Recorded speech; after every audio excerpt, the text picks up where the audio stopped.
मिरजेत रमजान ईद मोठ्या उत्साहात साजरी। शाही ईदगाह मैदानावर ईद उल फित्रची नमाज अदा।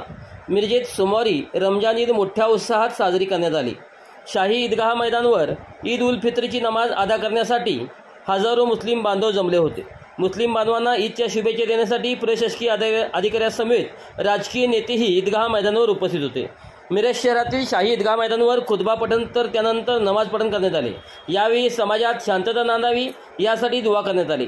यावेळी मुस्लिम बांधवांना ईदच्या शुभेच्छा देण्यासाठी पोलीस अधीक्षक संदीप घुगे, उपविभागीय पोलीस अधिकारी प्रनिल गिल्डा, महात्मा गांधी चौक पोलीस ठाण्याचे सहाय्यक निरीक्षक संदीप शिंदे आदी प्रशासकीय अधिकाऱ्यांसह खासदार विशाल पाटील, जनस्वराज्य शक्ती पक्षाचे प्रदेशाध्यक्ष समीरदादा कदम यांच्यासह विविध पक्षाचे नेते, पदाधिकारी आणि कार्यकर्ते यांनी मुस्लिम बांधवांना रमजान ईदच्या शुभेच्छा दिल्या।